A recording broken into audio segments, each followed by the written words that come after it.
BBC বাংলার সাথে যে ইন্টারভিউটা দিয়েছেন আমাদের প্রধান উপদেষ্টা ডক্টর ইউনূস, সেটা এযাবৎকালে তার দেয়া সব ইন্টারভিউর চাইতে আলাদা, ভীষণ আলাদা। এবং তার একটা বড় পরিবর্তন লক্ষ্য করেছি অন্তত আমি ধারণা করি আপনারা যারা মন দিয়ে ভিডিওটা দেখেছেন শুধু শুনেননি, দেখেছেন, তাদেরও ব্যাপারটা সম্ভবত চোখে এড়ায়নি। আমার কাছে মনে হয়েছে প্রধান উপদেষ্টা বেশ অসহিষ্ণু হয়ে উঠেছেন। শুধু তাই না, তার মধ্যে খুব টিপিক্যাল কতগুলো রাজনীতিবিদের চরিত্র কিছুটা হলেও দেখা গেছে। অবশ্যই আমাদের দেশের টিপিক্যাল রাজনীতিবিদদের ওই যতটা আছে সেই এক্সটেন্ট বা ইন্টেন্সিটিতে না, কিন্তু কিছু কিছু লক্ষণ আমার চোখে পড়েছে। এবং আরেকটা ব্যাপার জরুরি, দুজন ব্যক্তির প্রতি তাকে বিরক্ত মনে হলো। একজন হচ্ছে জনাব তারেক রহমান এবং আরেকজন হচ্ছে আমাদের সেনাপ্রধান জেনারেল ওয়াকারুজ্জামান। এই সব কিছু নিয়ে কথা বলতে চাই এবং তার এই ইন্টারভিউতে আরও কিছু ইস্যু নিয়ে কথা বলেছেন, সেগুলোও বলতে চাই। প্রথম যেগুলো আমার কাছে একটু লেস ইম্পর্ট্যান্ট সেগুলো একটু নিয়ে কথা বলি। তিনি খুব মানে তার সরকার বিদেশিদের আস্থা অর্জন করেছে বেশ লম্বা সময় ধরে। অনেকগুলো বাক্য দিয়ে তিনি এই জিনিসটা অ্যাস্টাবলিশ করতে চেয়েছেন। খুবই ইন্টারেস্টিং। তারপর দেশের আস্থার কথা, দেশের মানুষের তার প্রতি আস্থার কথা বা তার সরকারের প্রতি আস্থার কথা ইন্টারভিউয়ার আনেন, কিন্তু বিদেশিরা কতটা তাকে এন্ডোর্স করছে, কতটা আস্থা রাখছে, কতটা সাহায্য করছে, তিনি সেটাকে খুব জোর গলায় বলেছেন, খুবই জোর গলায় বলেছেন। তারপরে সরকারের নিরপেক্ষতা নিয়ে প্রশ্ন এসছে, সেটা নিয়ে আমার কাছে মনে হলো যে তিনি প্রত্যেকটা জবাব, আপনারা খুব মন দিয়ে দেখবেন ভিডিওটা, তিনি খুব সহিষ্ণুভাবে জবাব দিয়েছেন তা না, কারণ সরকারের যে নতুন দল তৈরি হচ্ছে তার পেছনে সরকার আছে কি না এই প্রশ্ন যখন উঠেছে, এটা ইনফ্যাক্ট জনাব তারেক রহমানেরও একটা কথা রেফারেন্সে আসছে। আমি যেহেতু বলছি যে বেশি গুরুত্বপূর্ণ জায়গাগুলো আমি পরে কথা বলছি, সেই কারণে এটা পরে বলবো। কিন্তু সরকারের যে নিরপেক্ষতা আছে সেটা তিনি মানে নিরপেক্ষতা প্রশ্নের মুখে পড়ছে, বিশেষ করে রাজনৈতিক দলের সাথে সরকারের কোনো সম্পর্ক আছে কি না সেটার কিন্তু খুব শক্তভাবে ডিনাউন্স করেছেন। যেটা আমাদের আসলে স্মরণ রাখা দরকার যে জনাব নাহিদ ইসলাম যখন তার পদ ছেড়ে দলে গেছেন, তিনি সেটাকে উল্লেখ করেছেন যে কেউ প্রাইভেট সিটিজেন হয়ে দল করতেই পারে, কিন্তু আসলে ব্যাপারগুলো এত সরল না। জনাব নাহিদ ইসলাম একদিন সকালে ঘুম থেকে উঠে ওনার মনে হয়নি যে আমি এই ছাত্রদের দলে যোগ দিতে যাচ্ছি এবং আমার রিজাইন করতে হবে। একটা মানুষ মাসের পর মাস একটা সরকারে ছিলেন যার ভেতরে আসলে একটা রাজনৈতিক দল ছিল, এটা খুবই আপত্তিকর বলে আমি মনে করি। একই কথা প্রযোজ্য বাকি যে দুজন রয়ে গেছে, এই দুজনও তারা বলছেন যে তারা দলে যোগ দেওয়ার আগে রিজাইন করে যাবেন, কিন্তু তাদের এর থেকে যাওয়াটা মোটেও সুন্দর না। আমি একটা এক্সাম্পল এরকমভাবে দিচ্ছি, এখানে একটু বলি, একটা টক শোতে বলছিলাম, আমরা ধরে নিলাম উপদেষ্টা পরিষদের 3 জন উপদেষ্টা বলছেন যে আমরা বিএনপিতে জয়েন করতে পারি, আমাদের সাথে কথাবার্তা হচ্ছে, আমরা নির্বাচন করতে পারি, তবে আমরা যদি বিএনপিতে জয়েন করার সিদ্ধান্ত নিই তখন আমরা রিজাইন করে জয়েন করব। অথবা দুজন বলছেন আমরা জামায়াতে ইসলামী দলটাতে যোগ দিতে চাই এবং আমরা নির্বাচনও করতে চাই, করব কিনা ভাবছি, যদি করি সরকারে থেকে করব না, আমি রিজাইন করে করব। এটাকে আমরা অ্যাকসেপ্ট করব?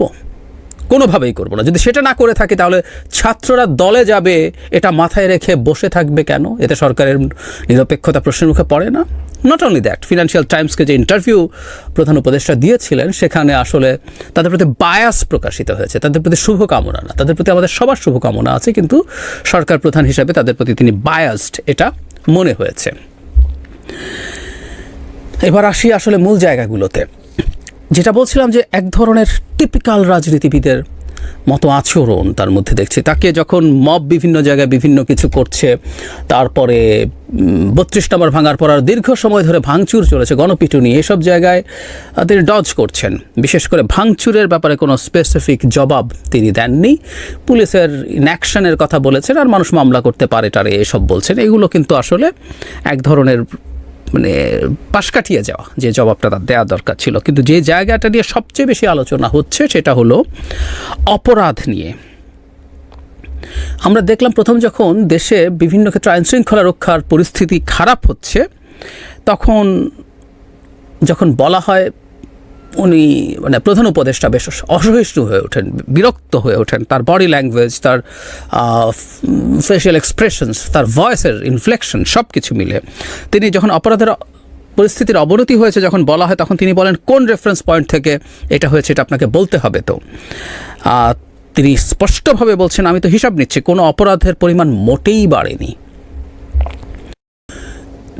এবং খুব সারপ্রাইজিং হচ্ছে, যেগুলো আমরা আসলে টিপিক্যাল ডক্টর ইউনূসকে যেভাবে দেখেছি এতদিন ধরে, তিনি সেই রকম আর নন। তিনি রীতিমতো এই পর্যায়ে এসে, যিনি ইন্টারভিউয়ার বিবিসি বাংলার, তাকে কথাই বলতে দিচ্ছিলেন না। তিনি পরিসংখ্যান দেখাতে চাইছিলেন, শেষ পর্যন্ত উনি পরিসংখ্যান দেখাতে পারেন। উনি বললেন যে আমরা একটা বিষয়ে যদি পয়েন্টে কথা বলি, তখন সেটাতেও প্রধান উপদেষ্টা বাধা দেন। তিনি বলেন একটা পয়েন্ট নিয়ে হবে না, সব কিছু নিয়ে কথা বলতে হবে। তারপরও তিনি একটা পয়েন্টের কথা যখন বলেন, সেটা হচ্ছে ডাকাতি গত 6 মাসে পুলিশের হিসাব মতেই 50% বেড়েছে।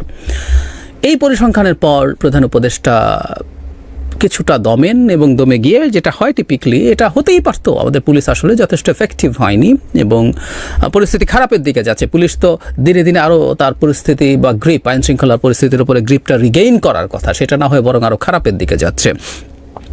এটা 7 মাস পরে আসলে বলা কঠিন, কিন্তু ঠিক আছে, এটা বলাই যেত। কিন্তু যেভাবে তিনি এটাকে অস্বীকার করছিলেন, এক ধরনের ডিনায়াল, মানে খুব টিপিক্যাল পলিটিশিয়ানস বাংলাদেশে যারা প্রধানমন্ত্রী হয়েছেন তাদের মধ্যে এই ধরনের ডিনায়াল দেখেছি, যেটা আমরা তার স্ট্যান্ডার্ডের সাথে একেবারেই যায় না।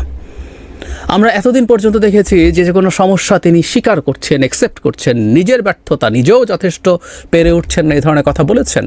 এটা একজন সরকার প্রধানের জায়গা থেকে শুনতে হয়তো আমাদের অনাস্থা তৈরি হয়, কিন্তু এটা তার সততার একটা চমৎকার জায়গা, সেটাও মানুষের সমর্থন অর্জন করেছিল। কিন্তু প্রশ্ন হচ্ছে, এখন ডিনায়ালের মাধ্যমে এই ইনএফিশিয়েন্সি বা ইনকেপেবিলিটি, এটা কি আসলে ঢাকা যাবে? ঢাকা যাবে না। কোনো সরকারি যখন এগুলো ডিনায়ালের মধ্যে যায়, লাভ হয় না। মানুষের মধ্যে যে পারসেপশন আছে, সেই পারসেপশনের জন্য আসলে কাজ করতে হবে, বা অ্যাটলিস্ট সেটা পুরো দূর না করা গেলেও সরকার সিনসিয়ারলি চেষ্টা করছে এই ধরনের একটা মেসেজ আসলে দিতে হবে। এরপর জনাব তারেক রহমান, মানে সরকারের নিরপেক্ষতা নিয়ে যখন প্রশ্ন আসছে, তখন উপস্থাপক বলছেন যে জনমনে নিরপেক্ষতা নিয়ে প্রশ্ন আসছে, তখন প্রধান উপদেষ্টা বলেছেন তার সেটা মনে হয় না। তারপর উপস্থাপক জনাব তারেক রহমানকে রেফার করে বলছেন যে জনমনে এই সরকারের নিরপেক্ষতা নিয়ে প্রশ্ন তৈরি হয়েছে বলে জনাব তারেক রহমান বলেছেন। তখন প্রধান উপদেষ্টা অত্যন্ত বিরক্ত হয়েছেন বলে তার অ্যাটিটিউডে আমার মনে হয়েছে। তিনি বলছেন জনমনে, ওনার মনে সন্দেহ হয়েছে কিনা সেটা হলো কথা। তারপর তিনি তার সাথে এসে কি করে না করে বলছেন, কিন্তু এই যে বাক্যটা তিনি বলছেন, ইট ওয়াজ ভেরি স্ট্রং, এবং আমি মনে করি ওনার বিরক্তি প্রকাশ করে। আমি আসবো এই জায়গায়। দ্বিতীয় কথাটা হচ্ছে সেনাপ্রধান প্রসঙ্গে। আমরা জানি কিছুদিন আগে সেনাপ্রধানের একটা ইন্টারভিউ নিয়ে প্রচুর কথাবার্তা হয়েছে, এবং সেই ইন্টারভিউতে তিনি ডক্টর ইউনূসকে রেফার করে নির্বাচনের কথা বলেছেন। যদি আমি অবাক হলাম যে বিবিসি বাংলার উপস্থাপকে ডক্টর ইউনূসকে রেফার করে নির্বাচনের কথাটা না তুলে রাদার তার অন্যান্য বক্তব্য নিয়ে তার মতামত জানতে চান, এবং দেখলাম যে সেটা নিয়েও তিনি বিরক্ত হচ্ছেন। তাকে যখন জিজ্ঞেস করা হয়েছিল, তখন উনি বলেন ওনার বক্তব্য উনি বলবেন। আমাদের প্রধান উপদেষ্টা বলছেন সেনাপ্রধান সম্পর্কে আমার কোনো বিষয় না, আমার ওনাকে এন্ডোর্স করা বা না করা তো বিষয় না।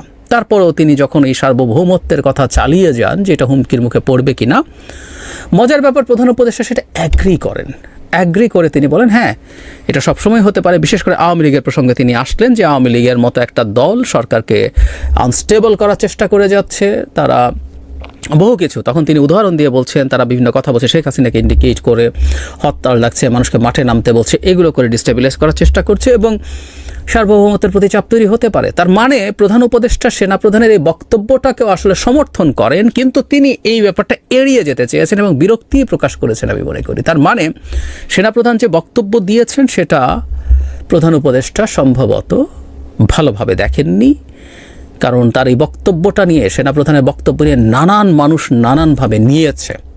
কেউ তার এটাকে তার অনেক বেশি স্পর্ধা হিসাবে নিয়েছে, এবং তিনি যেভাবে তার বক্তব্যের মধ্যে ডক্টর ইউনূস বলেছেন সেটাকে ধরেই অনেকে এক ধরনের আনুগত্যহীনতা বোঝানোর চেষ্টা করেছেন। আমি জানি না প্রথমে আমাদের প্রধান উপদেষ্টা কীভাবে নিয়েছেন, কিন্তু যখন প্রচুর মানুষ, তার আশপাশের প্রচুর মানুষ, তার পছন্দের অনেক মানুষ যদি এইভাবে তাকে এটাকে প্রেজেন্ট করে, সেই ক্ষেত্রে তিনি সেটা হয়েও থাকতে পারে।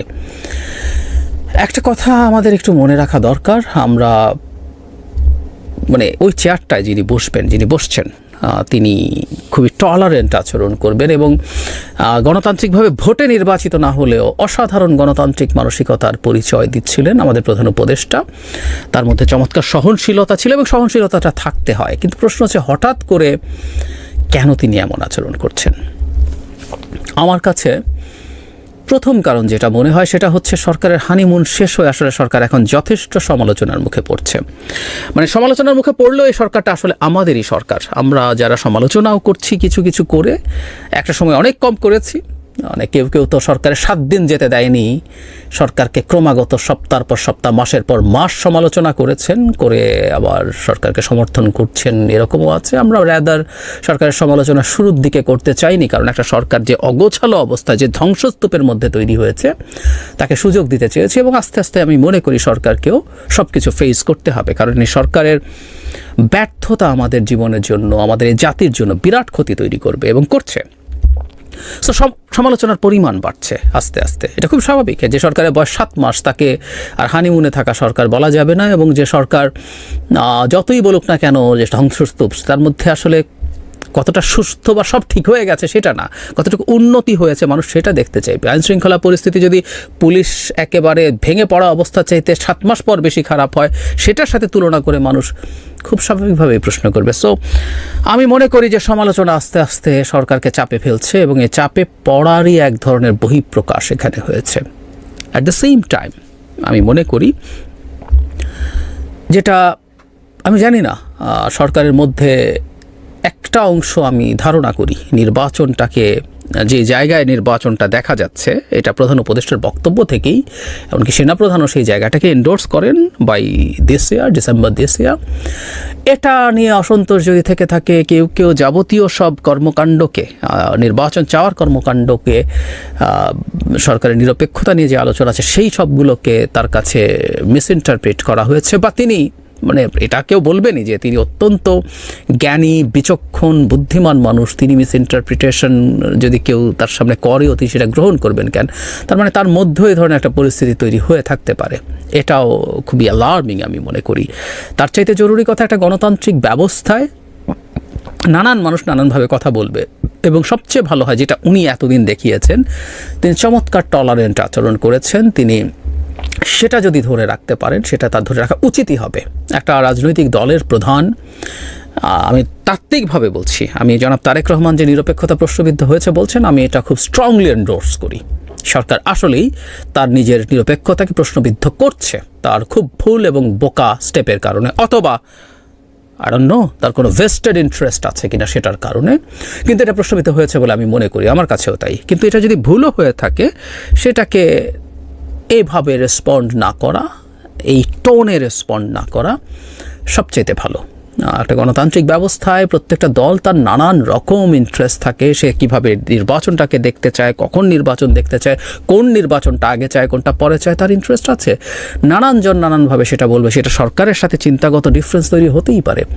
সেই জায়গায় এ ধরনের আচরণ মানে আমার কাছে সঠিক মনে হয়। বারবার আবার একটা কথাও বলি সব সময়, ছাত্রদের দল সম্পর্কে বলছিলাম, মানুষ আসলে অন্যজনের সাথে তুলনা করবে না। আমাদের ডক্টর ইউনূসকে কেউ নিশ্চয়ই শেখ হাসিনার সাথে তুলনা করবে না। ডক্টর ইউনূসকে তুলনা করবে যে স্ট্যান্ডার্ড তিনি নিজের জন্য তৈরি করেছিলেন, সেটা সাথে তুলনা করবে। এখন আমি জানি না তার কোনো সকল শুভানুধ্যায়ী তাকে এই বুদ্ধি দিয়েছে কি না। বিশেষ করে মিস্টার নুরুল কবিরের সাথে তিনি যে ইন্টারভিউ দিয়েছেন, তাতে তিনি অনেক রকম ভুলভ্রান্তি স্বীকার করেছেন, অনেক রকম দুর্বলতার কথা স্বীকার করেছেন। কেউ কেউ তাকে এই বুদ্ধি দিয়েছে কিনা যে এসব দুর্বলতা স্বীকার করে আদতে সরকারকে তিনি বিপদে ফেলছেন, তাই তাকে ডিনায়ালে যেতে হবে, শক্ত কথা বলতে হবে। এই বুদ্ধি তাকে কেউ দিয়েছে কিনা জানি না, বা তার নিজের এই ধরনের রিয়েলাইজেশন হয়েছে কিনা তাও জানি না। যেটাই হোক না কেন, এটা ভুল সিদ্ধান্ত, ভুল চিন্তা। ব্যর্থতা বা দুর্বলতার চিকিৎসা বা ঔষধ হচ্ছে সেটা কার্যকরভাবে ঠিক করে আনা। ডিনায়াল বা অসহিষ্ণুতা দেখিয়ে সেটা আসলে ধামাচাপা দেওয়া যায় না, বরং একটা বাজে ব্র্যান্ডিং তৈরি হতে পারে। আমরা কোনোভাবেই চাই না সারা পৃথিবীর কাছে অত্যন্ত রেসপেক্টেড এই মানুষটা এই আর অল্প কিছুদিন তার দায়িত্ব আছে, এই সময় এসে নিজকে আর কোনোভাবে বিতর্কিত করুক। অত্যন্ত চমৎকার একটা ট্রানজিশনের সময় দেশকে নেতৃত্ব দিয়ে দেশের গণতান্ত্রিক ব্যবস্থা পরবর্তী পর্যায়ে নিয়ে গিয়ে গণতান্ত্রিক ব্যবস্থা পুনর্বহাল করে বিদায় নিয়েছেন আমাদের প্রিয় ডক্টর ইউনূস। আমরা সেটাই দেখতে চাই, আমরা সেই মানুষটাকেই দেখতে চাই অন্তত মিডিয়ার সামনে, যেটাকে আমরা আগে দেখেছি। তবে হ্যাঁ, তাকে অনেক টাফ হতে হবে, টাফ দেখতে চাই তার কার্যকর ক্ষেত্রে। তিনি একজন অ্যাডমিনিস্ট্রেটর, সেই প্রমাণ তিনি তার প্রশাসনের ক্ষেত্রে দেবেন, আমরা সেটা এক্সপেক্ট করি।